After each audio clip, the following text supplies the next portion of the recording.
Some of you know my story, but for those new to the rally, I want to tell you about my beautiful baby daughter, Liadhan. She was diagnosed with trisomy 18 while I carried her in my womb.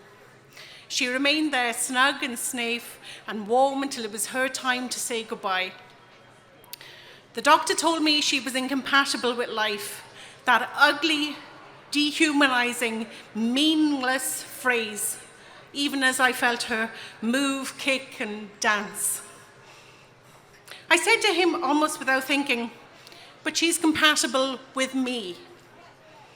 Compatible with love too. She brought nothing but love, she knew nothing but love, and how many of us are lucky enough to say that?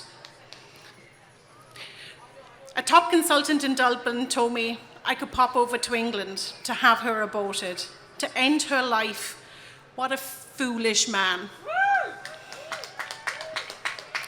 He didn't know how beautiful imperfection can be, how, as Tracy Harkin, Kathleen Rose's mother, told me, children like Liadhan are sent to teach us how to love.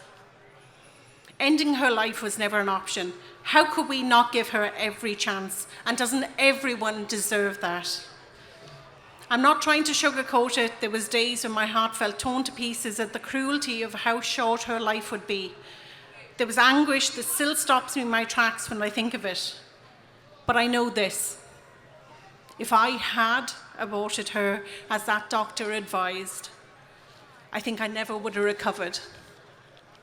Instead, I knew I never did anything to hurt her, and she never did anything to hurt me.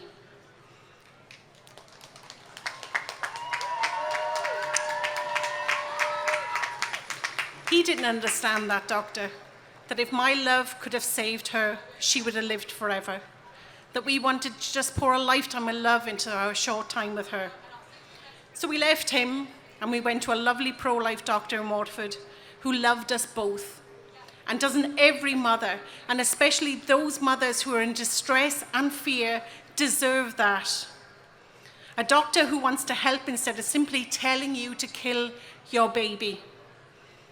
We sat in the garden, we read books to her, we sang songs to her, and we told her how brave and special and wonderful she was.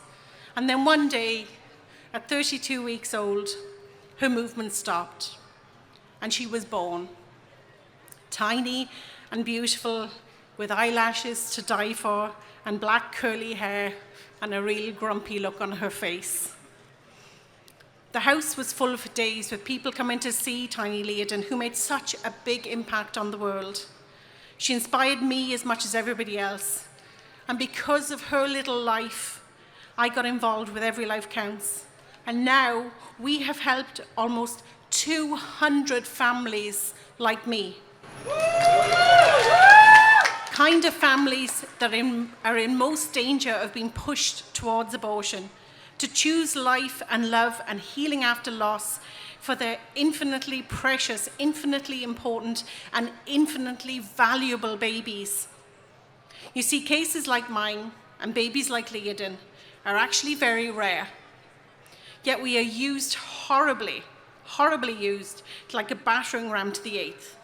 And I feel like there are maternity hospitals are playing seek and destroy with babies like our Liadhan.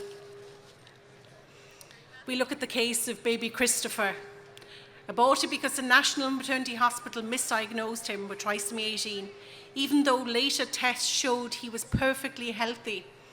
Aborted because the top doctor told his parents it was hopeless and fatal and not to wait for the results. Aborted because this government and their rush to legalize abortion refused to put safeguards in place which will protect parents from doctors who push abortion as a default when they think that the baby has a disability. Pushing parents into abortion, we cannot stand for it. We won't stand for it. We demand answers, and we demand that Stephen Donnelly listens to families who want better care, not abortion. And here's the thing that we know. More than 90% of babies with disabilities, including trisomies, are sadly aborted. That is an unspeakable tragedy. But, and this should fill us with great joy, when families, like the families that are helped by Every Life Counts, get the support they need, that number is reversed. Study shows that these families, the families under most pressure to abort their little babies, choose life 85% of the time when they get perinatal hospice care.